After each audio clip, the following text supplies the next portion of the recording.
Inscreva-se em nosso canal e ative as notificações.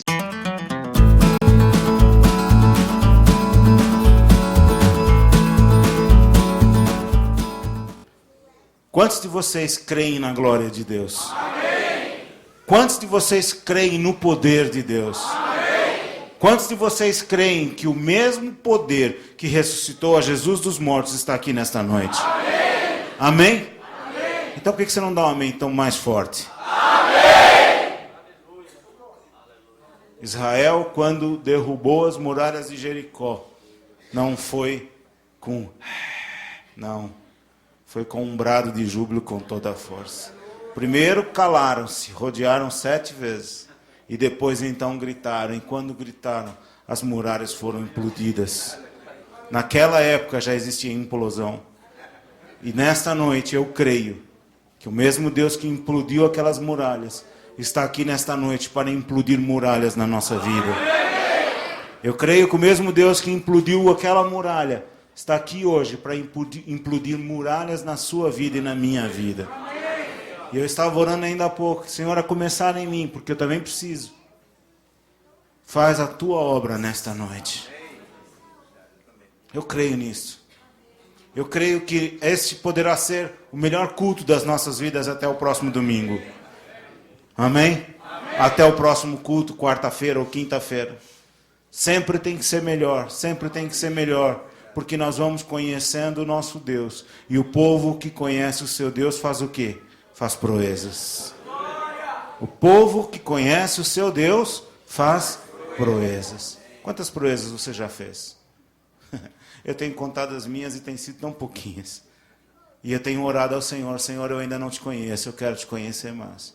Porque a palavra de Deus diz que se o povo que conhece o seu Deus faz proezas... E a Bíblia diz que aqueles que crerem na palavra de Deus vão impor as mãos sobre os enfermos e os curarão. Não é que vão pedir para serem curados. Diz, imporão as mãos sobre os enfermos e os... curarão. E os o quê? Curarão. Vai pedir para ser curado? Não. E os curarão. E ressuscitarão os mortos. Então veja, meus irmãos, nós ainda não conhecemos o nosso Deus. Cantamos, falamos... mas ainda não conhecemos o nosso Deus. E nesta noite, eu quero colocar no seu coração, pelo poder do Senhor, esse desejo de conhecer o seu Deus. Porque o povo que conhece o seu Deus, fará proezas. O povo, não é o pastor que conhece o seu Deus, o apóstolo, o missionário. O povo que conhece o seu Deus, fará proezas. Diga comigo, o povo que conhece o seu Deus fará proezas. Vira para o teu irmão e diz, se você conhecer o nosso Deus, você fará proezas. Amém? E nós vamos ver nesta noite um Deus que faz proezas. Nós vamos celebrar daqui a pouco a Santa Ceia. Nós vamos celebrar a Santa Ceia. E a Santa Ceia nada mais é do que um memorial de uma grande proeza que o nosso Deus fez. Um grande memorial de uma grande proeza que Deus fez conosco. Nós não éramos nada, nós éramos lixo. Nós estávamos abandonados nos nossos delitos e pecados. E Deus nos amou de uma tal maneira, João 3,16, que Ele deu o seu único filho, seu filho, Jesus Cristo, para morrer em nosso lugar. É isso que nós estamos comemorando. Mas nós vamos ver pela palavra de Deus quando é que isso começou. Porque nós aprendemos pela palavra que tudo o que aconteceu no Velho Testamento é uma sombra daquilo que iria se realizar no Novo Testamento. E quando o povo de Israel, o povo eleito de Deus, estava escravo lá no Egito, de um faraó muito mau, um povo terrível, um povo que amaldiçoava o nosso Deus. Um povo que perseguia o povo de Deus, que maltratava, que pisava, que batia, que forçava. Quando esse povo estava escravo, Deus ouviu o clamor daquele povo. E Ele mandou um libertador chamado Moisés. E antes desse povo sair daquela terra de escravidão chamada Egito, Deus ordenou que se fizesse um ritual chamado a Páscoa. Para quê? Para comemorar a libertação daquele povo. Deus ordenou que se celebrasse a Páscoa para que o povo de Israel pudesse se lembrar por todas as gerações vindouras que eles eram escravos, mas que um dia Deus se lembrou daquele povo e Ele os redimiu, Ele os libertou. E aquilo é uma sombra do que mais tarde, muitos milhares de anos depois, se passou de uma vez por todas, para que toda a humanidade seguinte se pudesse fiar naquele único sacrifício que Jesus Cristo fez e também pudesse passar da escravidão, pudesse passar da morte para a vida. Amém. E foi isso que aconteceu conosco. Em Êxodo, no capítulo 12, eu queria que você abrisse a sua Bíblia. Nós vamos ver alguns versículos e ver aquilo que Deus tem para nós hoje. Êxodo capítulo 12.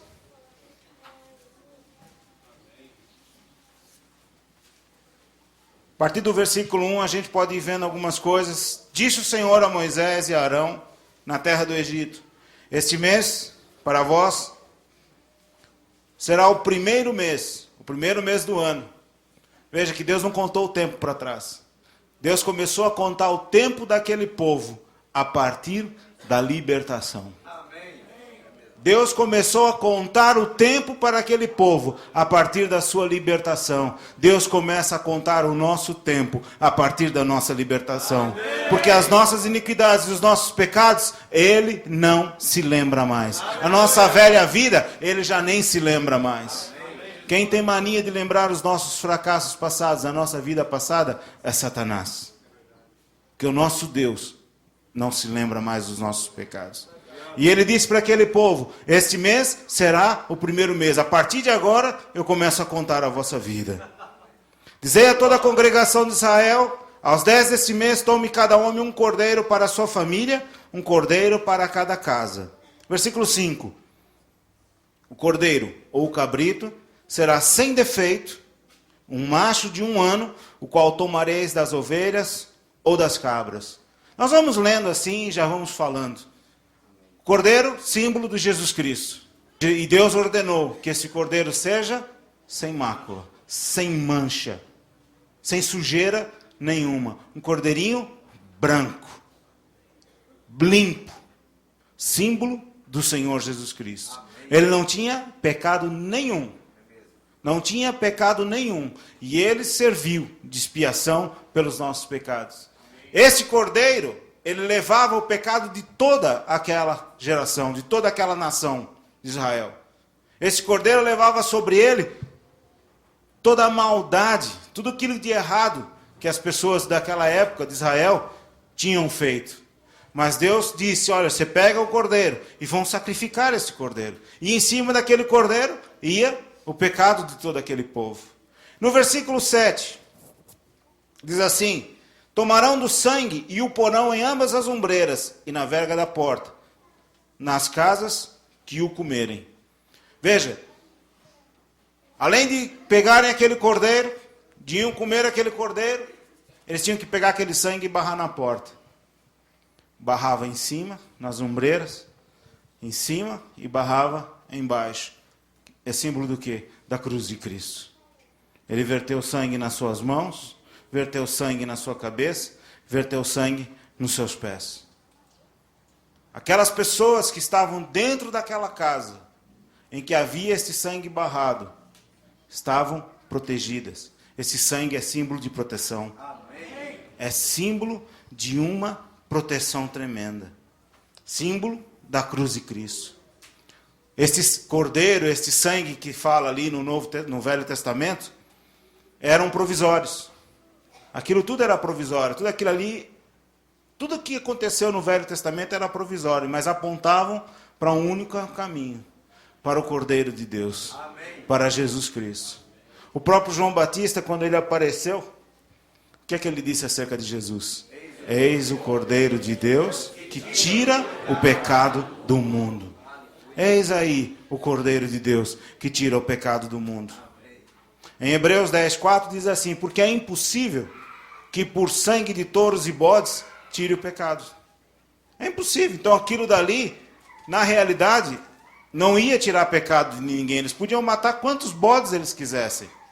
Mas tudo estava apontando que um dia, um único cordeiro seria sacrificado. E aí sim, esse sacrifício valeria para aniquilar com o pecado da vida do homem. Veja que Deus nunca faz as coisas à toa, né? Ele sempre vai nos preparando o nosso caminho até chegar no seu objetivo. Deus vai preparando as coisas até que chegue no objetivo que Ele traçou para as nossas vidas. Acontece isso desde o Velho Testamento.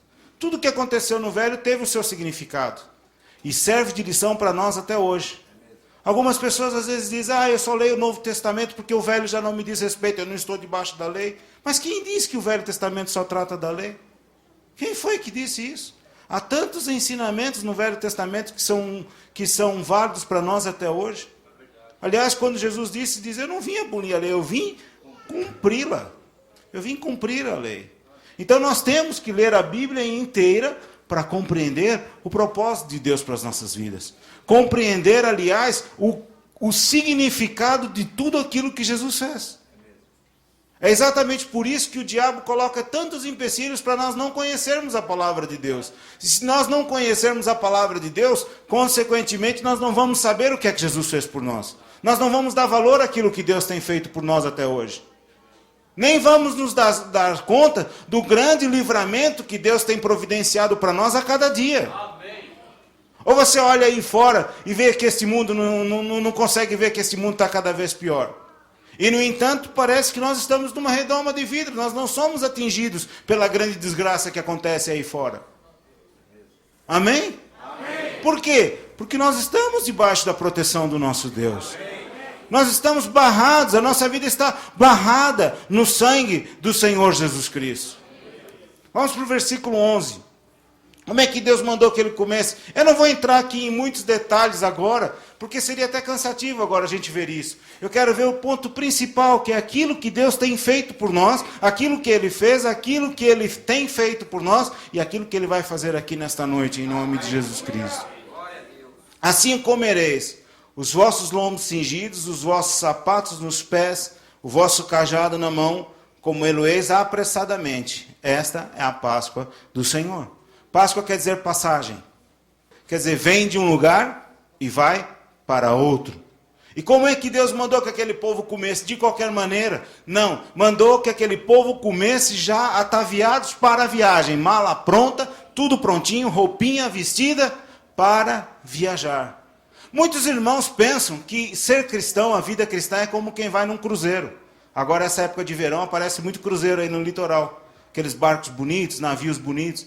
E muita gente pensa que vida cristã é um barco daquele, cheio de atrativo, cheio de diversão. E o pessoal vem para a igreja porque hoje em dia se oferece tanta liberdade, tanta coisa.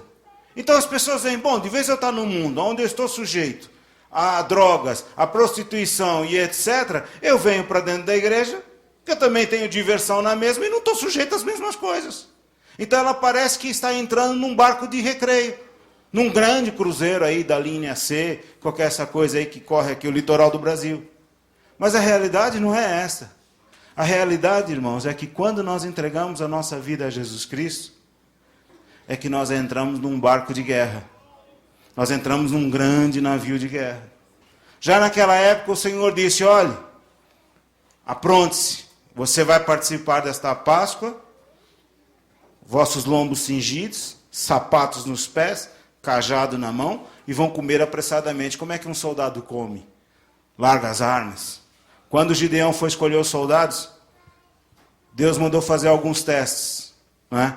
Alguns iam lá beber água, jogavam as armas todas e tal, e se chafurdava ali na água, e bebia e tal. Quais foram os escolhidos?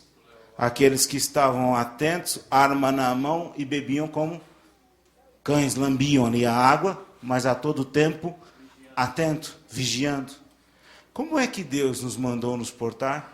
Efésios 6:10, o que é que diz? No demais, irmãos meus, fortalecei-vos no Senhor e na força do seu poder. E depois o que mais?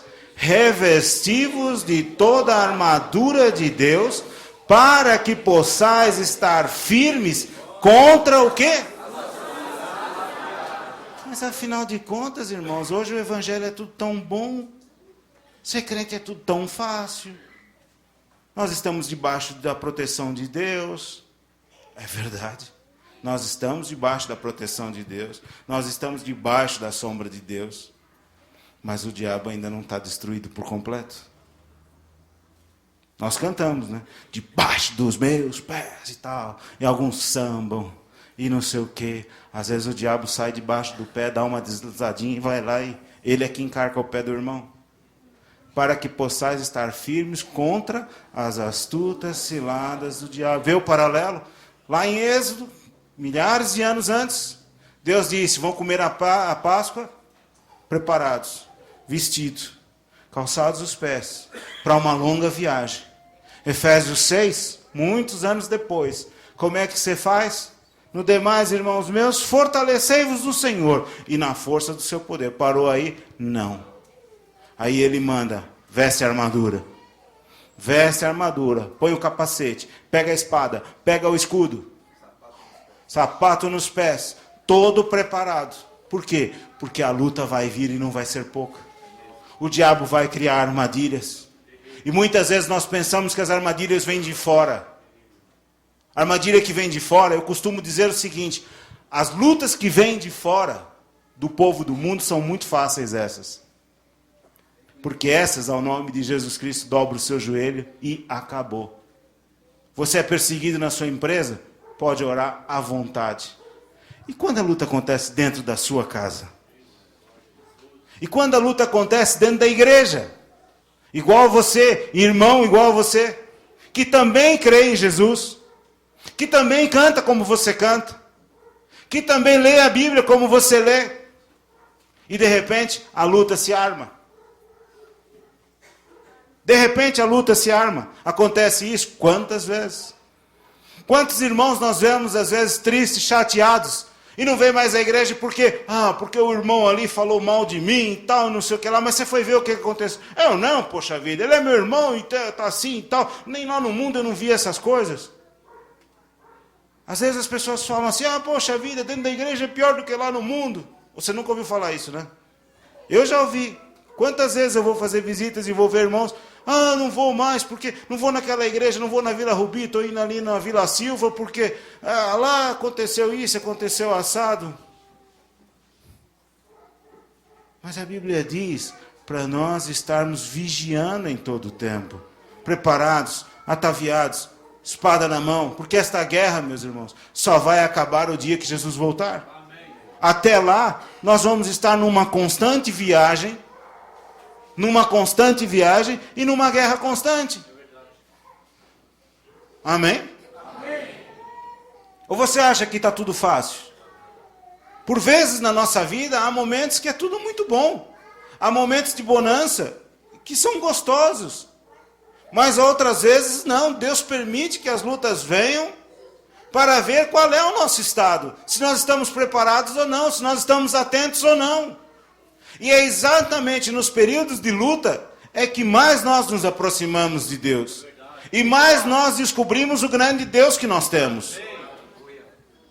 Quantas vezes eu tenho visto isso, testemunhos, etc., de pessoas dizerem, olha, ainda hoje eu ouvi o testemunho de um pastor, eu estava falando com ele, um pastor lá de São José do Rio Preto, e ele me dizendo, olha, a nossa igreja caiu o teto.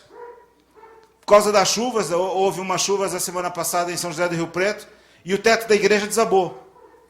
E passado alguns dias caiu a parede, uma das paredes. Quer dizer, então praticamente eles estão sem lugar para se reunir. E ele estava dizendo, olha, o pastor chamou a gente, o pastor principal da igreja chamou a gente, e ele disse que há muito tempo, ele não se aproximava de Deus como ele tem se aproximado nesses dias. Há muito tempo ele não orava, nem meditava, nem lia a Bíblia como tem feito nesses dias. Ou seja, precisou vir uma luta tremenda, a parede da igreja cair, telhado cair, para o homem se despertar. E a igreja, consequentemente, se despertou. E muitas vezes, irmãos, é o que acontece. Nós achamos que nós está tudo muito bem, que nós estamos num barco de recreio, mas nós não estamos. Graças a Deus nós vivemos num país onde a liberdade de se pregar a palavra de Deus é muito grande. Nós falamos à torta e à direita que somos cristãos e ninguém pode nos perseguir. Então o que a Bíblia diz? Que nós temos que calçar nossos pés, devemos estar preparados, vigilantes, como um soldado, pronto para a viagem. Aproveita, cutuca aí. Pergunta, você está vigilante? É claro que ele vai falar que está, não é? É óbvio. Aqui todo mundo é vigilante. Mas a realidade é essa. Diga para ele aí, você tem que estar preparado, atento, vigilante, vestido, pé calçado, escudo na mão, espada na outra mão, capacete. Não pensa que o diabo está dormindo porque ele não está. De verdade, irmãos, nós somos mais do que vencedores. Mas esse ser mais que vencedores não é porque nós fizemos alguma coisa, é porque nós ganhamos isso de presente de Jesus Cristo. Alguém conta que um dia um lutador de boxe, um Mike Tyson da vida aí, ia defender o título mundial. E ele se preparou, lutou e tal, e aqueles preparativos todos que o lutador de boxe tem que fazer. E chegou o grande dia da luta. Ele foi, lutou, 8 rounds. Lá pelo 9º round, o homem deu-lhe lá uma de direita. E esse lutador ganhou a luta. Vem o juiz, levanta a mão dele. Campeão mundial. Ganhou o cinto. Termina aquilo tudo, vem um checão. $1 milhão pela luta. $1 milhão. Vencedor. O homem pega aquele cheque e vai para casa. Orelha mordida. Nariz tudo torto. Um olho quase que cai, não cai. Passa pelo médico, o médico dá aquela arrematada de última hora, e o coitado pega o avião e vai para casa. Chega em casa, está a esposa dele, recém-saída do cabeleireiro, né? Toda bonita, penteada, cheirosa. Aí o lutador vai e dá o cheque de $1 milhão. Ela que é administradora da carreira do lutador. E dá um cheque de $1 milhão para ela. Ela vai, pega o cheque, vai para o banco e vai fazer a vida, porque afinal ela é que é a dona do $1 milhão. Aí eu pergunto a você, o vencedor quem é? Não, é o lutador. A mulher é mais do que vencedor. Porque foi ela que ficou com o dinheiro sem fazer nada. O que ela lutou? O que ela treinou? Quantos quilômetros ela correu? Quem é que ficou com o cheque? Foi ela. Foi o que Jesus fez conosco. Nós não fizemos nada, não lutamos nada, não descemos ao inferno, não fomos encarar Satanás, não fomos cuspidos, não fomos crucificados, não fizemos absolutamente nada. Jesus fez tudo por nós. E, no entanto, basta apenas crermos naquilo que Jesus fez e nós nos tornamos participantes do reino de Deus. Amém? Por isso é que nós somos mais do que vencedores. Mas porque somos mais do que vencedores, não podemos achar que o nosso inimigo, que realmente está vencido por Jesus Cristo, que ele está dormindo, porque ele não está. Ele está muito atento, destruindo e fazendo grande destruição. Por quê? Porque ele não vai se contentar enquanto ele não destruir o povo de Deus. O pior é que ele sabe que ele não vai conseguir, que ele sabe que o fim dele já está próximo e que ele já está julgado e condenado, mas ele vai tentar o máximo que ele puder. Ele vai fazer o máximo que ele puder para levar alguns com ele. Veja, versículo 12. E eu, naquela noite, eu passarei pela terra do Egito esta noite, e ferirei todo o primogênito na terra do Egito, desde os homens até os animais, e sobre todos os deuses do Egito farei juízos. Eu sou o Senhor. Amém. E aquele sangue vos será por sinal nas casas em que estiverdes. Vendo eu sangue, passarei por cima de vós, e não haverá entre vós praga de mortandade quando eu ferir a terra do Egito. O que isso quer dizer? Esse sangue é sinal de resgate. Amém. Esse sangue é sinal de proteção. Amém. Esse sangue, meus irmãos, aonde ele está, o mal não pode nos atingir. Aonde esse sangue está, o demônio passa, ele vê, aqui não dá. Como é que o próprio Deus vê hoje a humanidade? Através do sangue de Jesus Cristo. Nós nos perguntamos, irmãos, ao vermos a nossa geração como está corrompida e terrível, e ao olharmos para a história, por muito menos do que nós vemos hoje, Sodoma e Gomorra foi destruído. Por muito menos. Nós não podemos nem comparar a geração de Sodoma e Gomorra com a nossa geração. Os estudiosos mesmos dizem que em 25 anos, a Terra, o planeta, mudou como nunca nas gerações passadas. Em 25 anos, o que poderia haver de pior aconteceu. 25 anos para trás, outro dia eu estava vendo um especialista aí dizendo, se alguém que morreu na década de 60, princípio da década de 60, se ele ressuscitasse hoje, ele morria de novo, porque se ele fosse para a praia, ele achava um escândalo. Que isso? Década de 60, que não faz muito tempo. Década de 60. E se nós contarmos 25 anos, 80 para cá, 1980 para cá. A mudança que houve foi algo tremendo. Se você pensar que a internet surgiu por volta dessa época, e hoje você vai navegar na internet, você acha tudo que é lixo, acha muita coisa boa, mas a podridão que está dentro ali não é brincadeira. E tudo isso é o quê? Tudo isto são ferramentas que o mal tem para poder atrair mais pessoas. Só que tem uma coisa. A Bíblia diz que onde estiver esse sangue, o mal não pode atingir. Versículo 22 e 23 daqui diz, tomai um hisopo e molhai-o no sangue que estiver na bacia e lançai na verga da porta, e em ambas ombreiras do sangue que estiver na bacia. Porém, nenhum de vós saia da porta da sua casa até amanhã, porque o Senhor passará para ferir os egípcios. Porém, quando vir o sangue na verga da porta em ambas as ombreiras, o Senhor passará aquela porta, e não deixará ao destruidor entrar em vossas casas para vos ferir. Romanos 5:9 diz assim, logo muito mais, agora, sendo justificados pelo seu sangue, seremos por ele salvos da ira. Presta bem atenção no que Deus tem feito nas nossas vidas. Deus não mudou. Ele diz, eu, o Senhor, não mudo. Amém. Eu, o Senhor, não mudo. O mesmo Deus que fez tudo isso aqui, é o mesmo Deus que vai fazer da mesma forma. Toda esta geração vai ser destruída. Nós vemos agora há pouco o tsunami que passou na Ásia, a grande destruição que trouxe.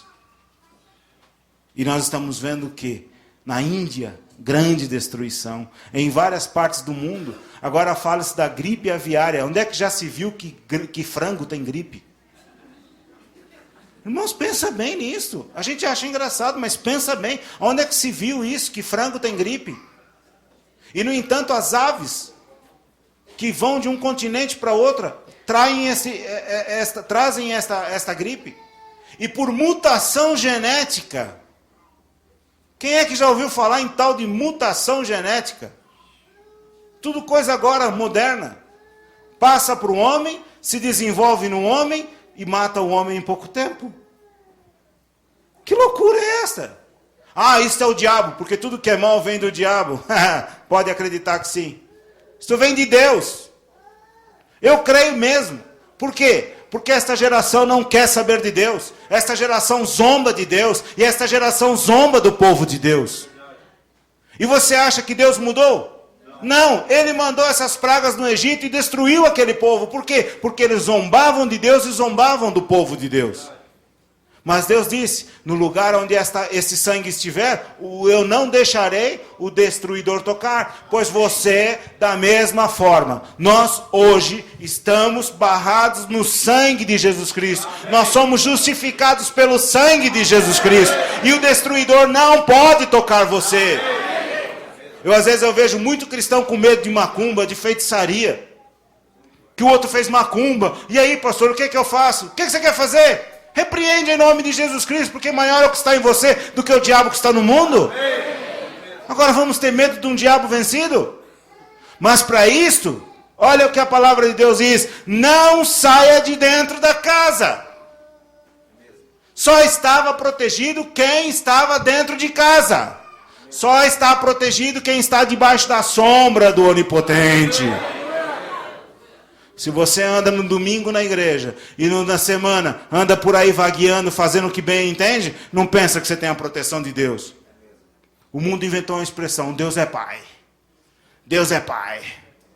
Deus é pai dos seus filhos, daqueles que o obedecem. Deus não é pai de tolos. Nunca foi e nunca será. Realmente, Deus é o nosso pai. Mas Ele não é pai de todos. Não é, não, senhor. Ai, Deus é pai. Quantas vezes eu falo com pessoas, vejo que está no erro e vou falar: Deus é pai, Deus é pai. Realmente, Deus é pai, Deus não é palhaço para aguentar as besteiras que vocês fazem. Não, não é. Deus é o nosso pai. Por quê? Porque nós obedecemos a sua palavra.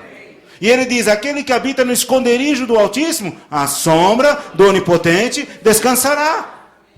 Aí pode dizer: direi do Senhor, Ele é o meu Deus. Mas é preciso estar debaixo, é preciso estar dentro da casa. É preciso estar no aprisco. Se você está no aprisco, então você está protegido pelo pastor. A ovelha que está no aprisco está protegida pelo pastor. Mas a ovelha que anda passarinhando, não sabe que lugar está, essa não está protegida? Essa não está protegida? Muitas vezes a gente pensa que só estar no coisa é somente a igreja. Não, o estar no aprisco é durante a semana também. É o nosso tempo de comunhão com Deus. Vida cristã não é aqui na igreja. Aqui todo mundo é santo. Aqui todo mundo canta bonito. Aqui todo mundo ouve bonito. Aqui todo mundo é bonito. Vida cristã acontece daquela porta para fora daqui a pouco. E você pode levar isso que é gostoso daqui junto com você. Essa expectativa gostosa que nós temos dentro de nós, quando estamos celebrando ao Senhor, quando estamos glorificando ao Senhor, nós podemos levar conosco, quando saímos por ali. Ao entrarmos no nosso carro, ao pegarmos um ônibus, essa expectativa gostosa, nós podemos levar conosco, porque Ele vai conosco. Ele diz, muitas vezes o povo ora, né? Senhor, fica conosco. E Ele diz: eis que estarei convosco até a consumação dos séculos. Ele não prometeu, Ele afirmou: eu estou convosco. Promessa é algo que vai se cumprir ainda. Ele não prometeu, Ele diz: eu estou. Eu não vou fazer. Promessa é dizer: eu vou fazer. Não, Ele diz: eu estou.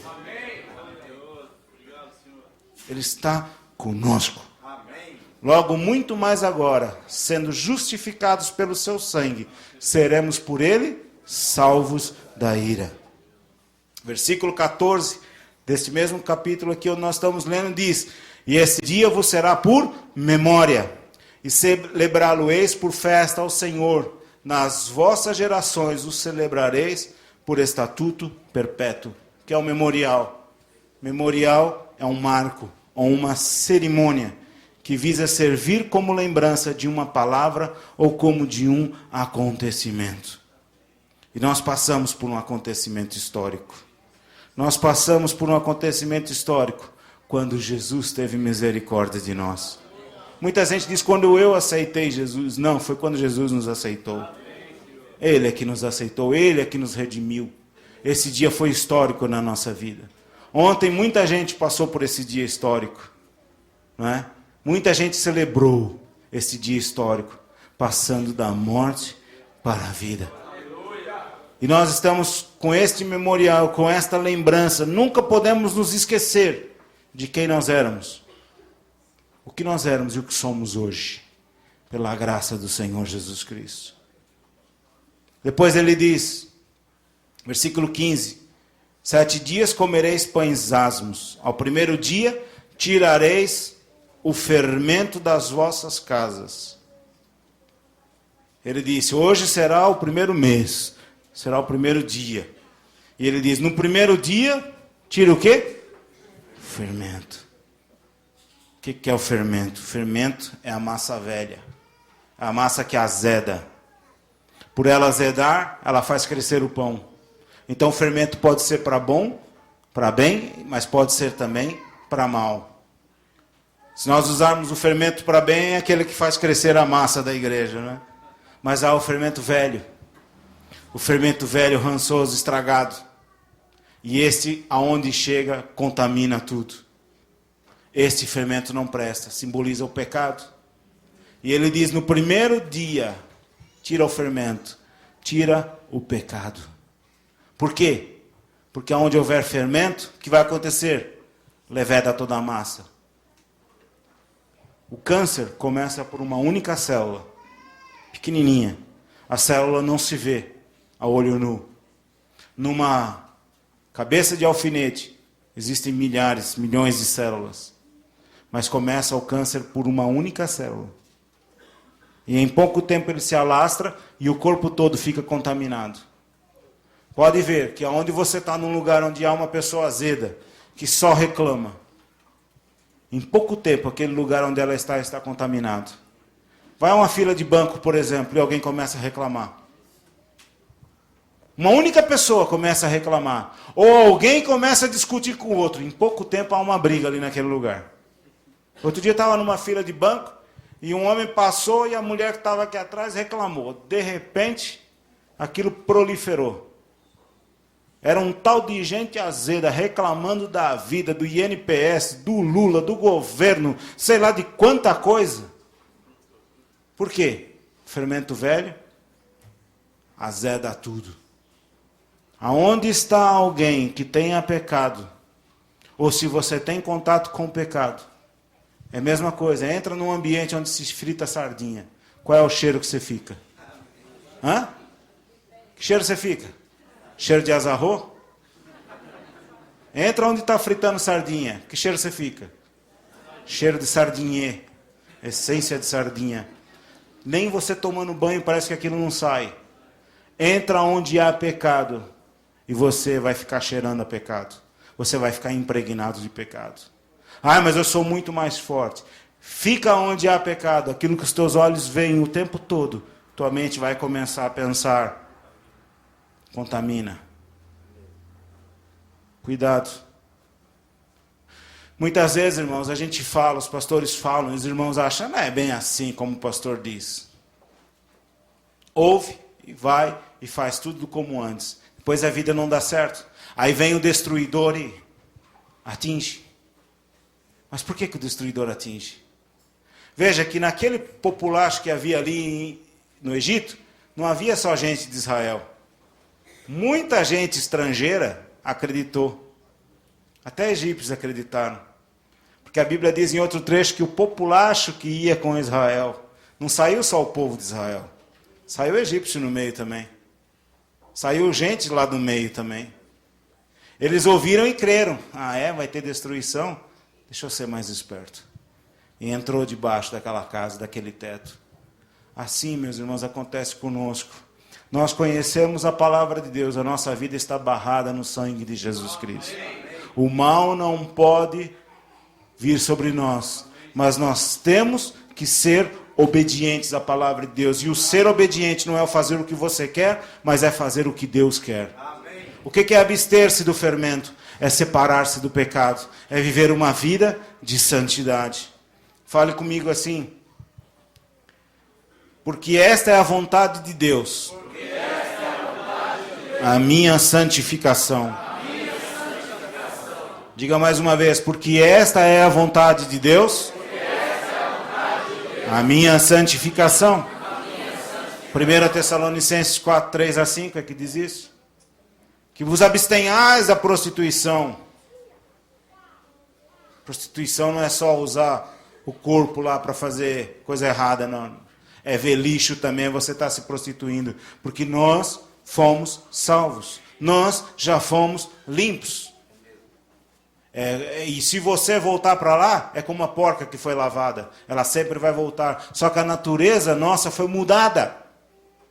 Nossa natureza não é mais a natureza de porco.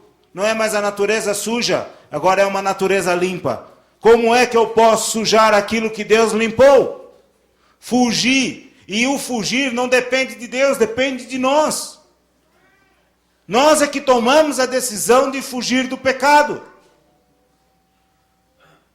Nós é que tomamos esta decisão.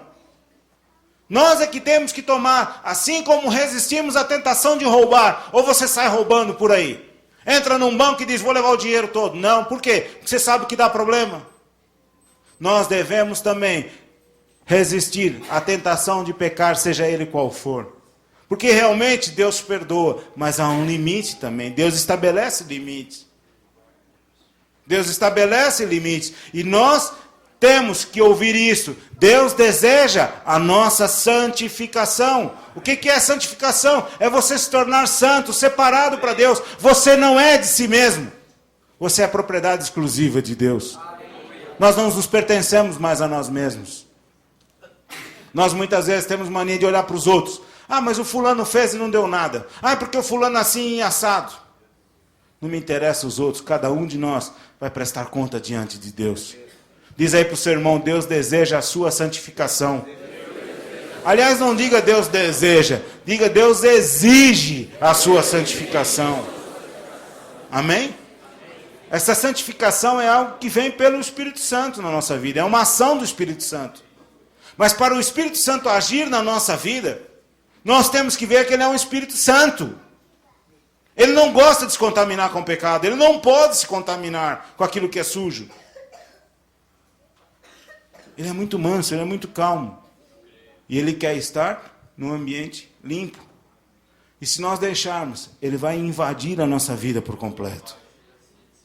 Ele não invade as coisas assim sem nós querermos. Não, nós temos que deixar, fugir do pecado, fugir de tudo aquilo que não presta. Páscoa é comemoração, Páscoa é celebração. Celebração é lembrança de que nós éramos escravos, estávamos sujeitos a um faraó mau, mas Deus teve misericórdia e Ele mandou o nosso Moisés, que se chama Jesus Cristo. E Ele nos tirou das trevas e nos transportou para a sua maravilhosa luz. Quando o povo de Israel saiu do Egito, Deus fez algo com aquele povo tremendo. Primeiro ele disse, o caminho é longo. O caminho é bem longo, por isso é que vocês devem estar bem alimentados. Quando a gente vai fazer uma viagem longa, nós temos que nos alimentar bem. Não é? Principalmente no passado, quando as pessoas caminhavam a pé. Hoje não, porque a gente pega um carro e tal, para no frango assado e ali é que a gente se alimenta bem. Mas naquela época não havia frango assado. Não é? Naquela época, para fazer alguma coisa, você imagina. Então Deus mandou que eles se alimentassem porque o caminho era longo. E por que Deus escolheu um caminho longo? Para que aquele povo não se arrependesse e quisesse voltar para o Egito. No versículo 17 diz assim: E aconteceu que quando o faraó deixou ir o povo, Deus não os levou pelo caminho da terra dos filisteus que estava mais perto, porque Deus disse, para que porventura o povo não se arrependa, vendo a guerra, e tornem ao Egito. Olha que coisa interessante. Deus nos tirou da escravidão, Deus nos tirou do domínio de um faraó mau, nos tirou do domínio dos demônios, não é? E os nossos inimigos foram vencidos. Mas aí é que está o que eu dizia agora há pouco. Não foram exterminados.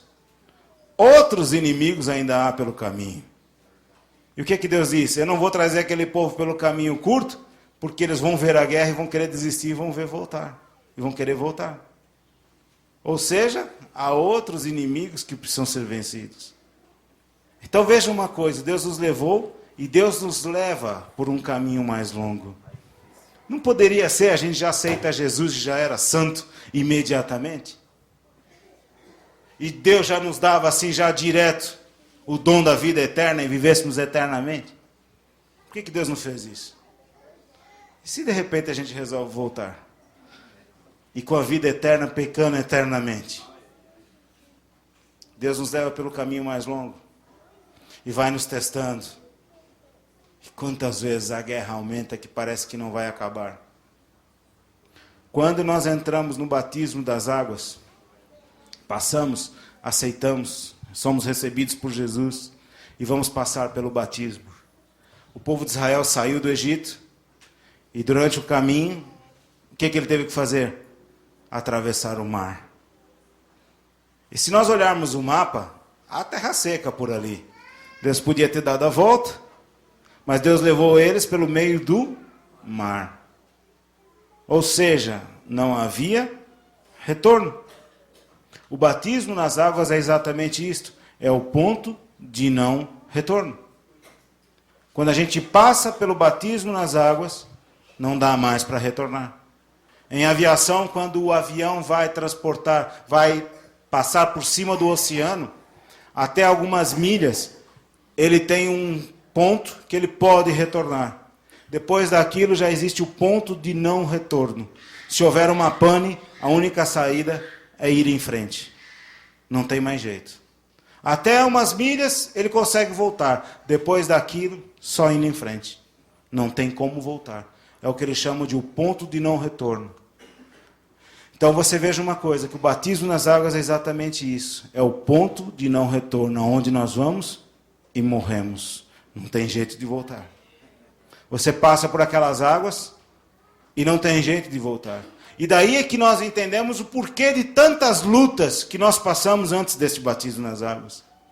Por que tantas coisas acontecem? As pessoas mesmo que foram batizadas ontem devem ter passado por umas lutas terríveis até chegar a este ponto. Por quê? Porque o inimigo não quer perder.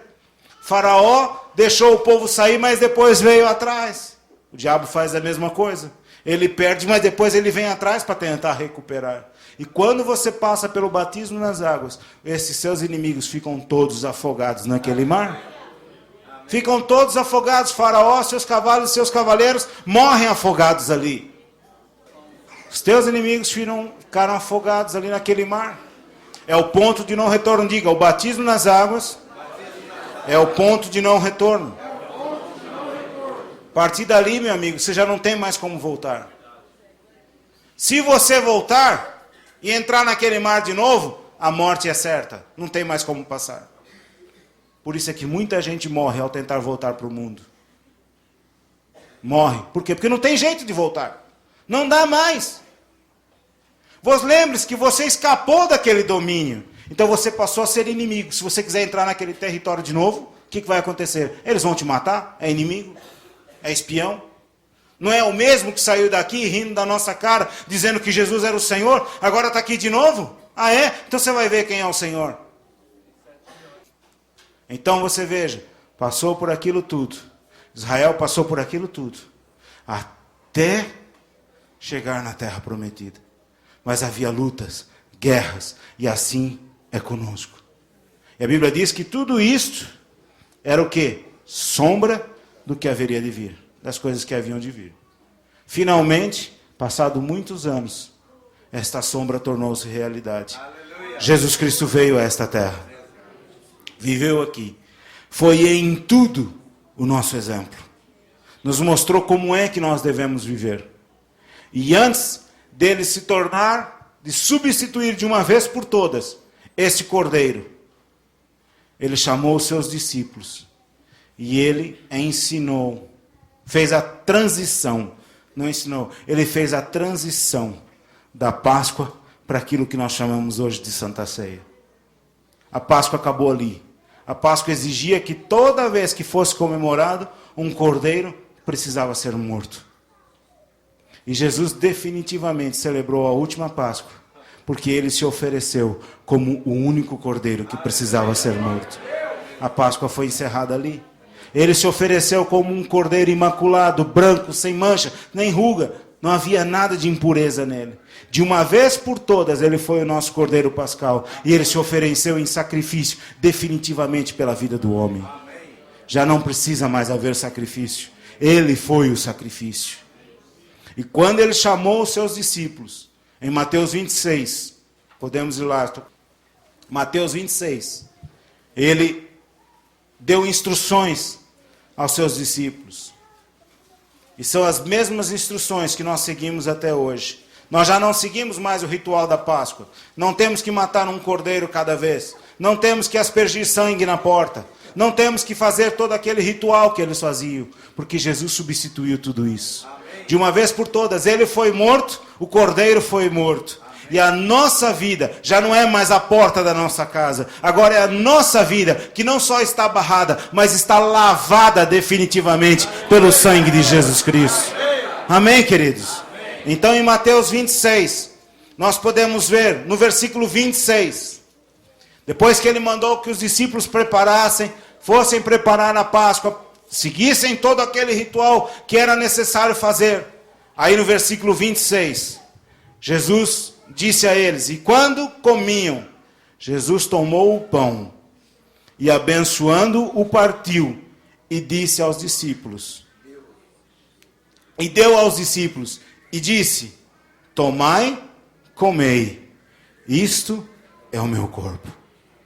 Em vez de cordeiro, Jesus agora se oferecia a si próprio. Ele se dava a si próprio. Eis aí o meu corpo. Finalmente se concretizou. Eis aí o Cordeiro de Deus, que tira o pecado do mundo. Aleluia. No lugar do Cordeiro, Jesus oferece o seu próprio corpo. Mais para frente, versículo 27. E tomando o cálice, e tendo dado graças, deu-lhe dizendo, bebei dele todos, porque isto é o meu sangue, o sangue do Novo Testamento, que é derramado por muitos, para a remissão de pecados. Eu acho tão interessante essa expressão. Diz muitos aí na sua Bíblia. Não diz por todos, você já reparou isso? Eu acho tão interessante isso. Não só é para todos, é para muitos. Por quê? É para os que creem. Aleluia. É para os que creem. Amém. Não é para todos. Não foi para toda a humanidade. Não foi para todos. Daí você tira o quão privilegiado você é. Porque você é um desses muitos. O grande erro do evangelho dos nossos dias é generalizar a coisa e banalizar tudo. O grande erro do evangelho, esse evangelho das massas, dos milhares, é banalizar tudo. Jesus não banalizou. Ele não veio para todos. Ele veio para muitos. E daí nós podemos tirar uma lição, que eu e você somos muito privilegiados, porque fomos escolhidos por Ele. E a Bíblia diz que Ele nos elegeu antes da fundação do mundo. Você não se considera privilegiado, não? Você não se considera privilegiado, não? Ou você acha que isso é assim? Então salvo, grandes coisas. Pronto. Meus irmãos, antes que o mundo existisse, às vezes você assiste um pouco de televisão, esses programas aí do Discovery e tal. Eu gosto muito de ver bichos e não sei o quê. Vivi em África, tive lá, vi leão assim da janela do meu carro, eu abria a janela, passava a mão na girafa no meio da rua. Quer dizer, no meio da rua não, no parque, né? Lá no Kruger Park. Passei a mão na girafa e tal. Tentei falar com ela, mas ela estava muito alta, não falou comigo. Vi tudo isso. Aí eles falam, né? Você vê um programa. Não, porque isso aqui foi adaptado, as mãos foram adaptadas para garras e tal. Quem é que adaptou? Parece um robô, tira a mão, põe uma garra, foi adaptado. Não, porque na evolução e tal, realmente, se você vê um chimpanzé, ele tem todos os traços de um homem. Eu já tive com um chimpanzé bebê no colo, de fralda e tudo, você olha para ele assim, é um homem todinho, é um bebê humano. É que você olha para o macaco, realmente ele tem todas as características. Então o Darwin inventou que o homem veio do macaco. Mas espera aí, o bicho não pensa. Ele não tem inteligência. Olha para o ser humano, faz um favor agora, dá uma olhada. Carlinhos, aproveita. Olha para o lado agora. Olha para o lado, dá uma olhada nesta perfeição. Olha, por favor. Não olha para mim. Não é perfeito? Não é perfeito seu marido? É ou não é? Olha os olhos dele, que coisa mais linda. É ou não é? A gente vê as diferenças, irmãos. Ninguém é igual a ninguém. Uns mais gordinhos, outros mais magros. Um, né, que nem ele, assim, morenão com os olhos verdes. Outros com os olhos negros. A diferença é a coisa mais linda que Deus criou. Deus teve o cuidado de nos fazer a cada um de nós. Não fomos feitos numa forma. Não, a prova é que nós temos uma identidade digital, nenhuma é igual a outra. E há mais de 6 bilhões de pessoas no mundo. Ninguém é igual a ninguém. Todos nós somos perfeitos. Fomos criados à imagem e à semelhança de Deus. E quando Deus criou a mulher, há um cântico que nós cantávamos lá em África que diz: e vou louvar como Adão louvou quando Deus criou a Eva. E os africanos são mais assim alegrezinhos, né? Então os maridos olhavam para a esposa e faziam. Quer dizer, né? Estou louvando porque Deus te criou, não é? Por quê? Deus fez tudo perfeito. O milagre da criação, o milagre da mulher ter um outro filho, ter um filho, um outro ser para além de si mesmo. Tudo perfeito. Deus fez tudo funcionando perfeitamente. Não tem nada de evolução aqui. Nada. Né? Quando Deus te fez, Deus devia estava ali já animado com os tambores e já te colocou ali. Que ele toca, parece que nem toca. Aquilo ali só, a baqueta funciona sozinha. Cada um Deus deu um dom. Uns de falar, outros de tocar, o outro que toca o teclado, o outro que canta, o Silvio que está lá em cima e opera os botões lá em cima. Eu ainda percebo um pouquinho, mas às vezes chega lá a gente, olha para aquilo tudo, para que serve? É um monte de botão que a gente não sabe para que é aquilo. E ele consegue, é talento que Deus deu. É o pedreiro que constrói a casa, é o Serginho que sabe inventar essas cores aí. A gente vai lá pintar, fica uma borralheira só. O Serginho vai nem pinga no chão. Por que Deus criou assim? Pensa nisso. Foi por isso que Jesus morreu, por sua causa. Não há mais. Hoje, vamos celebrar a Santa Ceia. Ontem tivemos uma festa. 50 e tantas pessoas saíram do Egito, andaram, passaram pelo mar e já puderam entrar em terra seca. O ranço ficou para trás. Uma nova vida. E hoje nós vamos celebrar não com morte de cordeiro, não com aspersão de sangue na parede, mas vamos celebrar o cordeiro, o grande cordeiro, aquele que venceu, aquele que era, aquele que é e que há de vir. Nós vamos celebrar aquele que se ofereceu definitivamente por nós, em sacrifício vivo. Não é fácil, irmãos. Às vezes eu fico pensando. Filipenses 2 diz que de sorte que haja em vós o mesmo sentimento que houve em Cristo Jesus. Esta foi a minha primeira pregação na minha vida no Parque América. Lá com 16 anos, por aí. Eu preguei sobre Filipenses. Nunca mais eu me esqueci dessa palavra. Que é isso? Que haja em você o mesmo desejo que houve em Jesus Cristo. Sendo igual a Deus, não teve por usurpação. O que é usurpar? É tomar o lugar por força. Ele podia fazer isso, mas ele não fez. E você olha, muitas vezes eu tenho pensado muito nisso. Nós passamos por problemas nas nossas vidas e quanto nós aborrecemos a Deus. Resolve, resolve, resolve, resolve, resolve. Tira, Senhor, tira o fardo, tira o peso. Alguns, se Deus demora 1 ano, já não quero mais também. Estou cansado disso. Ou se dá um prazo a Deus. Se não me atenderes até tanto, como quem diz assim, olha, se tu não me atenderes, quem vai tomar as rédeas da situação sou eu. Aí Deus só faz assim, ah é? Fica de lado e fica vendo. Toma as rédeas. Aí o fulano toma as rédeas. Anda 1 ano, 2 anos, 3 anos, 4 anos, 5 anos, 6 anos, bate a cabeça. Quando chegar daqui a 10 anos, ele vai se acordar. Acho que eu errei em algum lugar. Aí ele vai perguntar, Deus, onde é que eu errei? Há 10 anos atrás. Quando você tomou as rédeas da situação. E agora o que eu faço? Volta lá. Volta lá. Hã? Volta lá. 10 anos atrás. Mas e aí, como é que eu faço? Volta lá. É lá que eu estou te esperando. Eu fiquei lá atrás te esperando. E enquanto você não voltar lá, você não vai ter resultados na sua vida. Volta lá. Aí você volta e lá está Deus. Filho pródigo. Aí o Senhor manda, mata o novilho. Põe um anel no dedo, troca a capa. Eis aí o meu filho que estava perdido e agora Foi achado.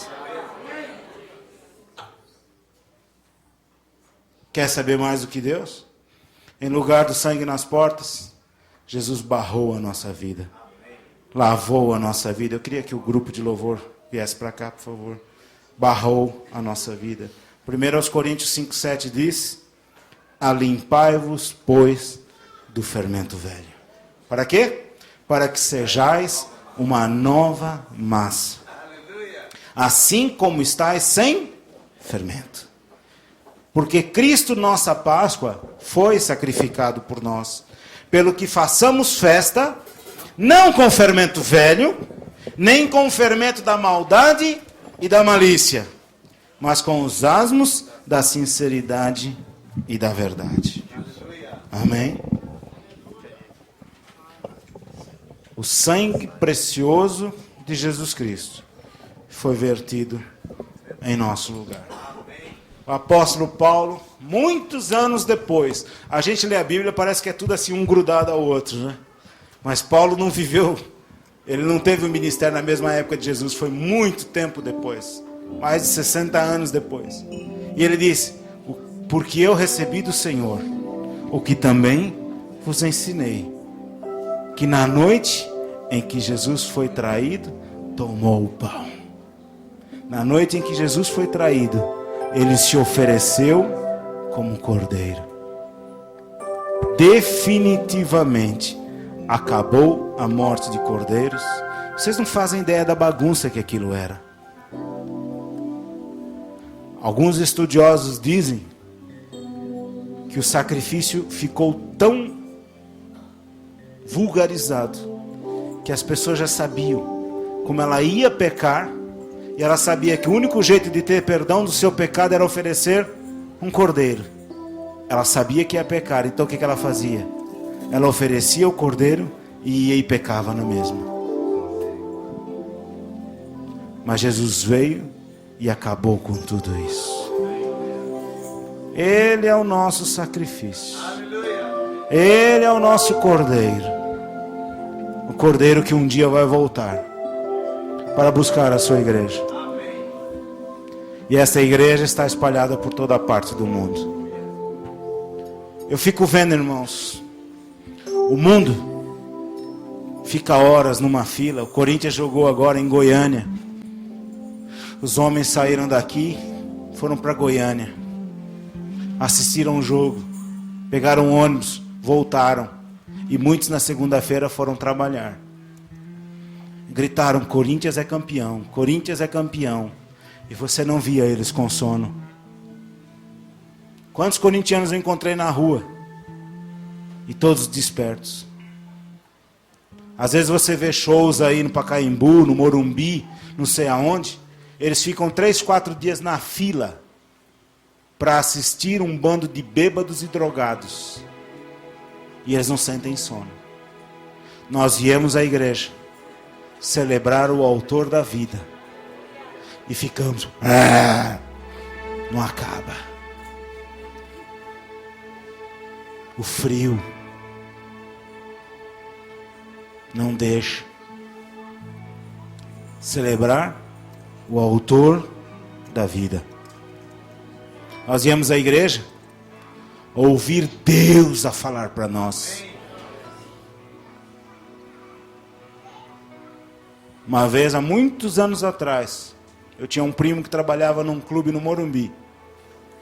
E ele me convidou para ir lá um dia no trabalho dele, conhecer aquilo. E eu fui numa sexta-feira. E calhou naquele dia ter um show naquele clube. Para crianças.